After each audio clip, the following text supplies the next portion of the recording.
ಯಾವ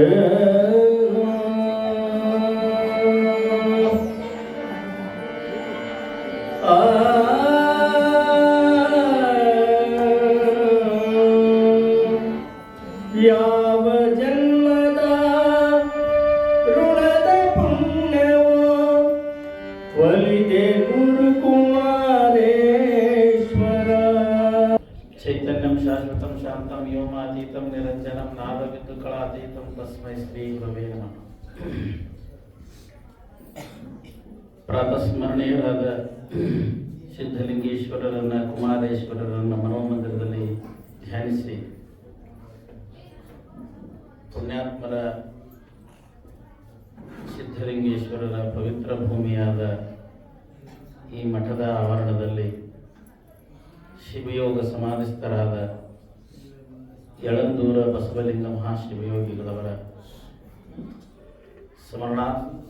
ಸ್ಮರಣೋತ್ಸವದ ಈ ಶುಭ ನೆನಹಿನಲ್ಲಿ ನಡೀತಾ ಇರತಕ್ಕಂಥ ಈ ಕಾರ್ಯಕ್ರಮದಲ್ಲಿ ಪಾವನ ಸಾನ್ನಿಧ್ಯ ಸ್ಥಾನವನ್ನು ವಹಿಸಿಕೊಂಡಿರ್ತಕ್ಕಂಥ ಆತ್ಮೀಯ ಪರಮ ಪೂಜ್ಯರಾದ ನವಲಗುಂದದ ಪರಮ ಪೂಜ್ಯಪಾದರಲ್ಲಿ ಅನಂತ ಪ್ರಣಾಮಗಳನ್ನು ಸಮರ್ಪಿಸಿ ತಮ್ಮ ಸ್ಖಲಿತ ವಾಣಿಯಿಂದ ತಮ್ಮ ಬದುಕನ್ನು ಬಿಚ್ಚಿಟ್ಟಿರ್ತಕ್ಕಂಥ ಆತ್ಮೀಯ ಪರಮ ಪೂಜ್ಯರಾದ ಕಾರಂಜಿ ಮಠದ ಪೂಜ್ಯಪಾದರಲ್ಲಿ ಅನಂತ ಪ್ರಣಾಮಗಳನ್ನು ಸಮರ್ಪಿಸಿ ಯಾವತ್ತು ಈ ಕಾರ್ಯಕ್ರಮದ ಚಾಲನೆಯನ್ನು ಮಾಡಿ ಎಲ್ಲ ಕಾರ್ಯಕ್ರಮಕ್ಕೆ ಒಂದು ನಿಜ ಮುಹೂರ್ತವನ್ನು ಒಂದು ನಿಜವಾದ ಅರ್ಥವನ್ನು ಕೊಟ್ಟಿರ್ತಕ್ಕಂಥ ಚೌಕಿಮಠ್ ಸರಲ್ಲಿ ಮತ್ತು ಹಲ್ಲಾಪುರ ಸರ್ ಆದಿಯಾಗಿ ಕಲಾವಿದರ ಆದಿಯಾಗಿ ಇಲ್ಲಿ ನೆಲೆದಂಥ ಎಲ್ಲ ಶರಣೆಯರ ಹೃದಯ ಮಂದಿರದಲ್ಲಿ ವಿರಾಜಮಾನನಾದ ಪ್ರಭುವಿಗೆ ಪ್ರಣಾಮಗಳನ್ನು ಹೇಳ್ತಾ ಯಳಂದೂರು ಬಸವಲಿಂಗ ಶಿವಯೋಗಿಗಳವರ ಒಂದು ಸ್ಮರಣೆ ಇವತ್ತಿನ ದಿವಸ ಈ ಮಠದೊಳಗೆ ನಡೀತಾ ಇರೋದು ನಿಜವಾಗಿ ಅಂತಂತಂದ್ರೆ ಅತ್ಯಮೂಲ್ಯವಾದಂಥ ಕ್ಷಣಗಳು ಅನ್ನುವಂಥ ಮಾತು. ಅದರ ಜೊತೆಯೊಳಗೆ ಇನ್ನೊಂದು ವಿಶೇಷ ಒಂದು ಕಾರ್ಯಕ್ರಮವನ್ನು ಅವರು ಚೌಕಿ ಮಠರು ಏರ್ಪಡಿಸಿದ್ದೇನಂತಂದ್ರೆ ಸಂಗೀತವನ್ನು ಅವರು ಏರ್ಪಡಿಸ ಸ್ವಾಮಿ ಸಂಗೀತ ಪ್ರೇಮಿ ಆಗಿದ್ದರು. ಕುಮಾರೇಶ್ವರರು ಸಂಗೀತ ಪ್ರೇಮಿ ಆಗಿದ್ದರು. ಅವರು ಒಂದೊಂದು ಟೈಮ್ದೊಳಗೆ ಪಂಚಾಕ್ಷರ ಗವಾಯಿಗಳು ತಮ್ಮ ಕೈಯಲ್ಲಿ ತಯಾರು ಮಾಡಿ ಅವ್ರು ಹಾಡೋದನ್ನು ಕೇಳಿ ಪುಟ್ಟರಾಜ ಗವಾಯಿಗಳ ಕೈಯಾಗ ಪೇನ್ ಪಟ್ಟಿಗೆ ಕೊಟ್ಟು ಅವ್ರ ಕೈಯಾಗ ಡಕ್ಕ ಕೊಟ್ಟು ಮಕ್ಕದಾಗ ಕುಂತವ್ರನ್ನ ಹಾಡಿಸೋದಾಗಲಿ ಪಂಚಾಕ್ಷರ ಗವಾಯಿಗಳಿಂದ ಉತ್ತರಾದಿ ದಕ್ಷಿಣಾದಿಯನ್ನು ಹಾಡೋದನ್ನು ನವಲತಾ ಮಂಟಪ ಅಂತ ಐತೆ, ಲತಾ ಮಂಟಪ ಅಂತ ಐತೆ ಶಿವ ಮಂದಿರದಾಗ. ಆ ಲತಾ ಮಂಟಪದ ಅಂಗಳದಲ್ಲಿ ಕುಳಿತುಕೊಂಡು ಸ್ವಾಮಿ ಆನಂದದಿಂದ ಮರೆಯಾಗಿ ಕುಂತು ಅನುಭವಿಸುವಂಥ ಒಂದು ಸ್ಥಿತಿಯನ್ನು ನಮ್ಮ ಹೊಸಮಠದ ಶಿವಬಸವ ಮಹಾಸ್ವಾಮಿಗಳು ಹೇಳ್ತಿದ್ರು. ನಾವು ಅವ್ರ ಕೈಯಾಗ ಕಲಿಯೋ ಹೊತ್ತಿನೊಳಗೆ ಆ ಸಂದರ್ಭದೊಳಗೆ ಇನ್ನೂ ಅವ್ರ ಆಶ್ರಮ ಆಗಿದ್ದಿಲ್ಲ ಪಂಚಾಕ್ಷರ ಗವಾಯಿಗಳು. ಯಾವಾಗ ಕುಮಾರ ಶಿವಯೋಗಿಗಳು ದೇಹವನ್ನು ಬಿಟ್ಟ ಮೇಲೆ ಲಿಂಗೈಕ್ಯರಾದ ಮೇಲೆ ಆಮೇಲೆ ಅವರು ಹೊರಗೆ ಬಂದು ಆಶ್ರಮವನ್ನು ಕಟ್ಟಿದ್ದು ಅದು ಬಸರಿಗಿಡದ ವೀರಪ್ಪನವರ ನೆರವಿನಿಂದ ಅನ್ನುವಂಥ ಮಾತು ಇತ್ತಿತ್ತಲಾಗಿ. ಅದು ಪೂರ್ವದೊಳಗೆ ಆಶ್ರಮ ಎಲ್ಲಿತ್ತು, ಪುಟ್ಟರಾಜ ಗವಾಯಿಗಳು ಪಂಚಾಕ್ಷರ ಗವಾಯಿಗಳ ಆಶ್ರಮ ಎಲ್ಲಿತ್ತು, ವೀರೇಶ್ವರ ಪುಣ್ಯಾಶ್ರಮ ಅಂತಂದ್ರೆ ಶಿವಯೋಗ ಮಂದಿರದಲ್ಲಿ ಇತ್ತು. ಅದು ಸ್ವಾಮಿಯ ಸಾನ್ನಿಧ್ಯದಲ್ಲೇ ಇತ್ತು. ಆ ಸ್ವಾಮಿ ಸಂಪೂರ್ಣವಾಗಿ ಅವ್ರನ್ನೇನು ಬೆಳೆಸಿದ್ದ, ಯಾರ್ಯಾರು ವಿದ್ಯಾವಂತರನ್ನು ಕರೆಸಿ ದೊಡ್ಡ ದೊಡ್ಡ ಭೂವಾರಗಳನ್ನು ನೀಲಕಂಠ ಭೂವಾರನಂತವ್ರನ್ನ ಕರೆಸಿ ತಂಜಾವೂರಿಗೆ ಕಳಿಸಿ ಆ ತಂಜಾವೂರೊಳಗೆ ಅವ್ರು ಎಷ್ಟು ಕೇಳ್ತಾರ ಅಷ್ಟು ದುಡ್ಡು. ಆಗಿನ ಕಾಲದಾಗ 1000 ರೂಪಾಯಿ ಅಂದ್ರೆ ಒಬ್ಬ ಸಾವುಕಾರ ಅಂತ ಕಿರ್ತಿದ್ದಿಲ್ಲ, 1000 ರೂಪಾಯಿ ದೊಡ್ಡ ದೇಶಗತಿ ಮಂದಿ ಅಂತ ಕಿರ್ತಿದ್ದಿಲ್ಲ. ಅಂತ ದುಡ್ಡನ್ನ ಕೂಡಿಸಿ ಅವರು ತಂಜಾವೂರೊಳಗೆ ದೊಡ್ಡ ಭೂವಾರ ಅಂತ ಕಳಿಸಿ ಅವರು ಉತ್ತರಾದಿ ದಕ್ಷಿಣಾದಿಯನ್ನು ಕಲಿಸಿ ಅವರಿಂದ ಆನಂದವನ್ನ ಅನುಭವಿಸುವಂತ ಒಂದು ಕ್ಷಣಗಳನ್ನು ಕುಮಾರೇಶ್ವರರು ತಮ್ಮ ಜೀವನದಲ್ಲಿ ಅದನ್ನು ಅವ್ರ ಜೀವನದಲ್ಲಿ ನಾವು ನೋಡ್ತಾ ಇದ್ದೇವೆ. ಹಂಗ ಇವತ್ತ ಅಂಥ ಒಂದು ಸನ್ನಿವೇಶವನ್ನ ಚೌಕಿಮಠ ಸರ್ ಅವರು ಇಲ್ಲಿ ಗವಾಯಿಗಳನ್ನ ಕಲಿಸಿ ನಮ್ಮ ಯಳಂದೂರು ಬಸವಲಿಂಗ ಶಿವಯೋಗಿಗಳ ಸ್ಮರಣೆಯ ಈ ಶುಭ ನೆನಹಿನಲ್ಲಿ ಅವರ ಒಂದು ಸಂಗೀತ ಕಾರ್ಯಕ್ರಮವನ್ನು ಏರ್ಪಡಿಸಿದ್ದು ಬಹಳ ಸಂತೋಷ ಅನ್ನುವಂಥ ಮಾತು. ನಾನು ಸಂಗೀತದೊಳಗೆ ಬಹಳ ಖುಷಿ ಪಡಾಮ. ನನಗದು ಒಂಥರ ಆಹಾರ ಇದ್ದಂಗೆ, ಒಂಥರ ಏನಂತಂದ್ರೆ ವೇದ ಹೇಳ್ತದ ರಸೋ ವೈಸಹ ಅಂತ ಹೇಳ್ತತಿ. ವೇದ ರಸೋ ವೈಸಹ ಅಂದ್ರೆ ಏನಂದು ಗೊತ್ತಾಗ್ತದೆ. ರಸೋ ವೈಸಹ ಅಂತಂದ್ರೆ ರಸಮಯವಾಗ್ಯದ ನಾವ ಅಂತ ಹೇಳ್ತದ. ಯಾರದಾರ ದೇವರು ರಸಮಯವಾಗ್ಯದನ, ರಸದಿಂದ ಪರಿಪೂರ್ಣನಾಗ್ಯಾನ, ಆನಂದದಿಂದ ಪರಿಪೂರ್ಣನಾಗ್ಯಾನ ಅನ್ನುವಂತಹ ಒಂದು ಉದ್ದೇಶವನ್ನು ಇಟ್ಟುಕೊಂಡು ವೇದ ಹೇಳ್ತದೆ. ಹಂಗ ರಸೋವೈಸಹ ಅನ್ನುವಂಥ ಸಭೆಯನ್ನ ಅದು ಸ್ವಾಮಿಯ ಸಾನ್ನಿಧ್ಯದೊಳಗೆ ಏರ್ಪಡಿಸಿದ್ದು ಬಹಳ ಸಂತಸ ಅನ್ನುವಂಥ ಮಾತನ್ನ ಈ ಸಂದರ್ಭದಲ್ಲಿ ಹೇಳಿ, ಯಳಂದೂರು ಬಸವಲಿಂಗ ಶಿವಯೋಗಿಗಳ ಒಂದು ಜೀವನ ಒಂದು ಅತಿ ಅಪೂರ್ವವಾದಂಥ ಜೀವನ. ಅವರು ಹೆಂಗ ಬದುಕಿದ್ರು ಅಂತಂತಂದ್ರೆ, ಕಳಬೇಡ, ಕೊಲಬೇಡ, ಹುಸಿಯ ನುಡಿಯಲು ಬೇಡ, ಅನ್ಯರಿಗೆ ಅಸಹ್ಯ ಪಡಬೇಡ, ತನ್ನ ಬಣ್ಣಿಸಬೇಡ, ಎದುರು ಹಳೆಯಲು ಬೇಡ, ಇದೇ ಅಂತರಂಗ ಇದೇ ಬಹಿರಂಗ, ಇಂಥ ಎಲ್ಲ ಶುದ್ಧಿ ಸಿದ್ಧಿಗಳನ್ನ ಪರಿಪೂರ್ಣ ರೂಪದೊಳಗೆ 63 ಶೀಲಗಳನ್ನ ಪರಿಪೂರ್ಣ ತಮ್ಮ ಜೀವನದ ಒಂದು ಕಣದಲ್ಲಿಯೂ ಸಹಿತ ಅಳವಡಿಸಿಕೊಂಡಿರೋರು ಯಾರಾದರೂ ಈ ಒಂದು 500 ವರ್ಷ ಸಿದ್ಧಲಿಂಗೇಶ್ವರನ ಬಿಟ್ಟರೆ ಯಾರಾದರೂ ಇದ್ರೆ ಅವರು ಯಳಂದೂರು ಬಸವಲಿಂಗ ಮಹಾಶಿವಯೋಗಿಗಳು. ಅವರು ತಮ್ಮ ಜೀವನದ ಒಂದು ಕ್ಷಣನೂ ಸಹಿತ ಶಿವನಿಲ್ಲದೆ ಇಲ್ಲದೆ ಇರುವಂತಹ ಪುಣ್ಯಾತ್ಮರು. ಅವರು ಯಾವ ಮಠವನ್ನು ಆಶ್ರಯಿಸಿದವರಲ್ಲ, ಯಾವ ಗುಡಿ ಗುಂಡಾರವನ್ನು ಆಶ್ರಯಿಸಿದಂಥವರಲ್ಲ, ಯಾವ ಮಠಕ್ಕೂ ಮುಖ್ಯಸ್ಥರು ಆಗಿಲ್ಲ, ಯಾವ ಮಠದ ಪಟ್ಟಾಧಿಕಾರಿಗಳು ಆಗಿಲ್ಲ, ಯಾವ ಭಕ್ತರನ್ನು ಸಹಿತ ಅವರು ತಮ್ಮ ಪಕ್ಕದಲ್ಲಿ ಇಟ್ಟುಕೊಂಡು ಓಲೈಕೆಯಲ್ಲಿ ಮೆರೆದ ಲೋಲಾಡಿದಂತಹ ಮಹಾಯೋಗಿಗಳು ಅಲ್ಲ. ಅವರು ಸರ್ವತಂತ್ರ ಸ್ವತಂತ್ರ ಮಹಾಯೋಗಿಗಳು.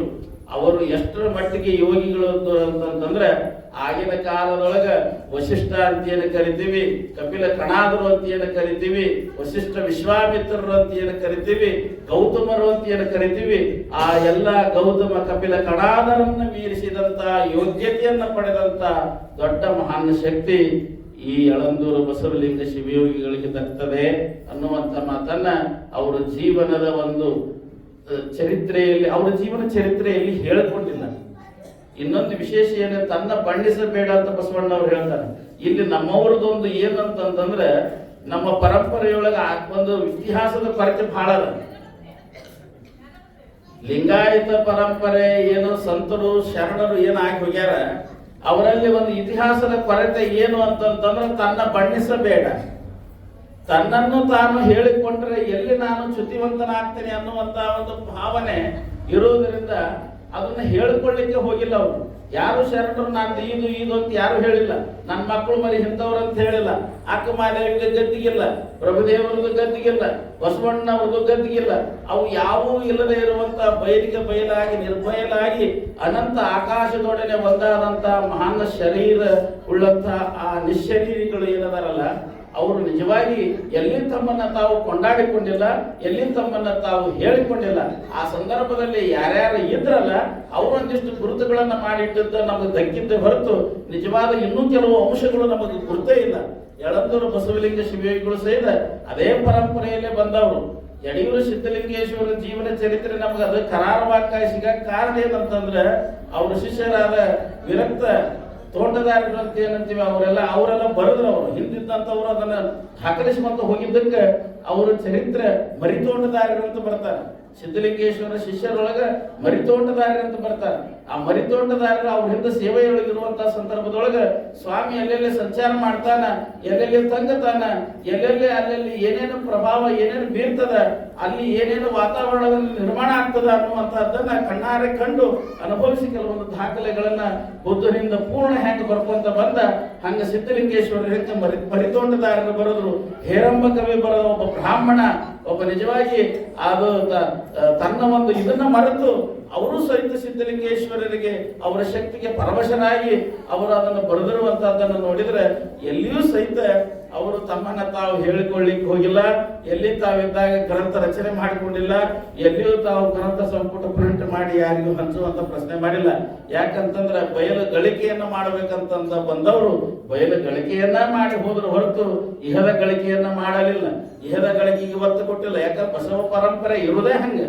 ಇಹದ ಗಳಿಕೆಗಿಂತ ಆ ಬಯಲ ಗಳಿಕೆಗೆ ಅವರು ಬಹಳ ಮುಖ್ಯ ಕೊಟ್ಟರು. ಅದೇ ಶೂನ್ಯ ಸಂಪಾದನೆ. ಶೂನ್ಯ ಅಂತಂದ್ರೆ ಏನು, ಎಲ್ಲಿಂದ ಬಂದು ಅದನ್ನ ಸಂಪಾದಿಸುವ ಅನ್ನುವಂಥದ್ದು. ಶೂನ್ಯದಿಂದ ಬಂದ ನಾವು ಶೂನ್ಯವನ್ನೇ ಸಂಪಾದಿಸುವುದು ನಮ್ಮ ಮೂಲ ಗುರಿಯಾಗಿರಬೇಕು ಹೊರತು ಈ ಬಯಲನ್ನ ಕಟ್ಟಿ ಇದನ್ನ ಗುಂಡು ಮಾಡಿ ಇದರ ಮೇಲೆ ಕುತ್ಕೊಂಡು ನಾನು ಯಾತ್ರ ನೀನು ಯಾತ್ರ ಅನ್ನುವಂಥ ತಾರತಮ್ಯಗಳ ತಾಕಲಾಟದೊಳಗೆ ಬದುಕು ನಮ್ಮದಾಗಬಾರದು ಅನ್ನುವಂಥದ್ದು ಆ ಒಂದು ಶರಣರ ಒಂದು ಚಿಂತನ ಆಗಿತ್ತು. ಅಂತ ಚಿಂತನೆಗೆ ತಕ್ಕಂತ ಯೋಗ್ಯತೆಯನ್ನ ಉಳ್ಳಂತ ನಮ್ಮ ಯಳಂದೂರು ಬಸವಲಿಂಗ ಶಿವಿಗಳು ಯಾವ ಮಠ ಮಂದಿರಗಳಲ್ಲಿ ವಾಸ ಮಾಡದೆ ಚರಜಂಗಮರಾಗಿ ಸ್ವಯ ಚರ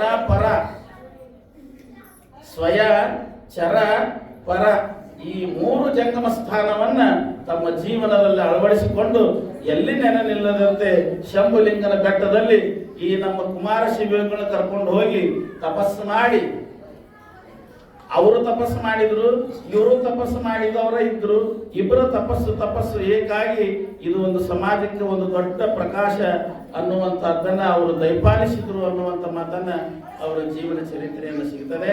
ಅಂತ ಯಳಂದೂರು ಬಸವಲಿಂಗ ಶಿವಯೋಗಿಗಳವರ ಕ್ರಿಯಾ ಸಮಾಧಿಯ ಮುಂದುಗಡೆ ನಾವೆಲ್ಲ ಕುಳಿತು ಇದನ್ನ ಅವರನ್ನ ಕೆಲವೊಂದಿಷ್ಟು ಸ್ಮರಣೆಯನ್ನ ಮಾಡಿಕೊಳ್ಳುವುದೇನೈತಲ್ಲ, ಬಹಳದ ಪುಣ್ಯದ ಸಂಕಲ್ಪ. ಮತ್ತು ನೀವೇನು ಇಲ್ಲಿ ಬಂದು ಕುಂತೀರಿ, ನೀವು ಪುಣ್ಯವಂತರ. ಯಾಕಂತಂದ್ರೆ ನಮ್ಮ ಹಿಂದೆ ನಮಗೆ ಏನೈತೆ ಅನ್ನೋದು ಗುರುತಿಲ್ಲ. ಹಿತ್ತಲ ಗಿಡ ಮದ್ದಲ್ಲ ಅಂತ, ಹೌದಲ್ರಿ ಸರ್? ಹಿತ್ತಲ ಗಿಡ ಮದ್ದಲ್ಲ ಅಂತ. ನಿಮ್ಗೆ ಇಲ್ಲೇ ಮಗ್ಗದಾಗ ಎಲ್ಲ ಇರ್ತೈತಿ, ನಿಮ್ಗೆ ಏನು ಗುರುತಿರೋದಿಲ್ಲ. ನೀವು ಹಂಗ ಸುತ್ತ ಹಾಕಿ ಬರ್ತೀರಿ. ಈಗ ಹೇಳಿದ್ರಲ್ಲ, ಯಾರೊಬ್ರು ರಿಪೇರ್ ಕೊಡ್ತಾರ, ಇದನ್ನ ಕೊಡ್ತಾರ, ತಾಮ್ರ ಬಡಿತಾರ, ತಗಡು ಬಡಿತಾರ ಅನ್ಕೊಳ್ಳಿ, ಅವ್ರ ಮೇಲೆ ಹಚ್ಕೊಂಡು ಹೋಗ್ಬಿಡ್ತೀರಿ. ಹಾಗಾದ್ರೆ ಹೇಳಾಕತ್ತಿದ್ರು ಅವರೆಲ್ಲ ದೊಡ್ಡ ದೊಡ್ಡ ಗಾಡಿಯಾಗ ವಿಮಾನದಾಗ ಅಡ್ಡಾಡ್ತಾರ, ನೀವು ಅದ ತಿಪ್ಪಲಾಗ ಹಾಕೊಂಡು ಕಾಲು ಸಾರಿಸ್ಕೊಂಡು ಅಡ್ಡಾಡ್ತೀರಿ ಅಂತ ತಿಳ್ಕೊಂಡು ಇಂಥ ಹುಚ್ಚರ ಸಂಖ್ಯಾಗ ನಾವು ಬದುಕಾಕತ್ತೀವಿ.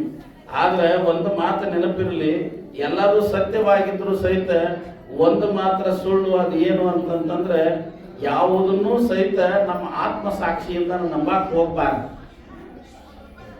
ಸುಮ್ಮನೆ ನಂಬಲಿಕ್ಕೆ ಹೋಗ್ಬಾರ್ದು. ನಂಬಿದ್ವಿ ಅಂತಂತಂದ್ರೆ ನಾವು ಏನೂ ಇಲ್ಲ.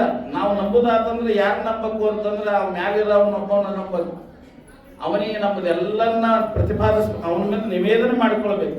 ಅವನ ನಿವೇದನೆ ಮಾಡಿಕೊಂಡು, ನೀನೇ ಎಲ್ಲ ಸರ್ವಸ್ವ, ಎನ್ನ ವಾಮಕ್ಷೇಮ ನಿಮ್ಮದಯ್ಯ, ಎನ್ನ ಹಾನಿ ರೀತಿ ನಿಮ್ಮದಯ್ಯ, ಎನ್ನ ಮಾನ ಅಪಮಾನ ನಿಮ್ಮದಯ್ಯ, ಬಳ್ಳಿಗೆ ಕಾಯಿ ದಿಮ್ಮಿತ್ತೆ ಅನ್ನುವಂತ ಸಂಗರ ಬಸವರ ಈ ನುಡಿಮುತ್ತುಗಳೇನದಾವಲ್ಲ, ಅದನ್ನು ಪ್ರಭುದೇವರು ಮುಂದೆ ನಿವೇದಿಸ್ತಾರ.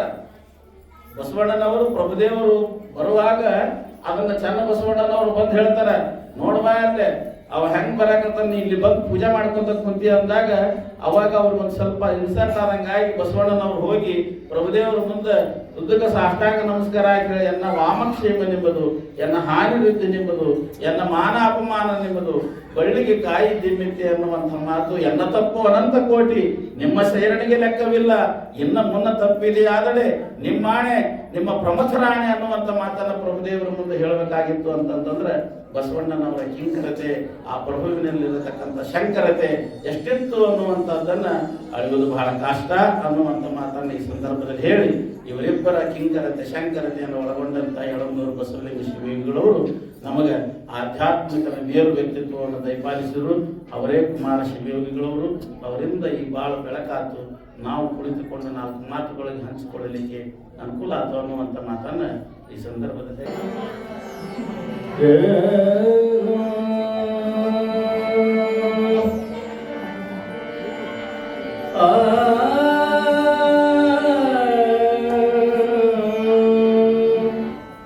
ಯಾವ ಜನ್ಮದ ಋಣದ ಪುಣ್ಯವೋ ಒಲಿದೆ ಗುರುಕುಮಾರೇಶ್ವರ, ಸಾರ್ಥಕಾಯಿತು ನನ್ನ ಜನ್ಮವು ನಿನ್ನ ನಾಮವು ಕಾತರ.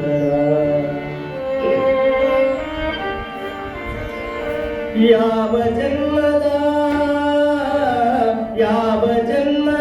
ಋಣದ ಪುಣ್ಯವೋ ಒಲಿದೆ ಗುರುಕುಮಾರೇಶ್ವರ, ಯಾವ ಜನ್ಮದ ಋಣದ ಪುಣ್ಯವೋ, ಯಾವ ಜನ್ಮದ ಋಣದ ಪುಣ್ಯವೋ ಒಲಿದೆ ಗುರುಕುಮಾರೇಶ್ವರ, ಸಾರ್ಥಕಾಯಿತು ನನ್ನ ಜನ್ಮವು ನಿನ್ನ ನಾಮವು ಕಾಂತರ, ಸಾರ್ಥಕಾಯಿತು ನನ್ನ ಜನ್ಮವು ನಿನ್ನ ನಾಮವು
ಒಲಿದೆ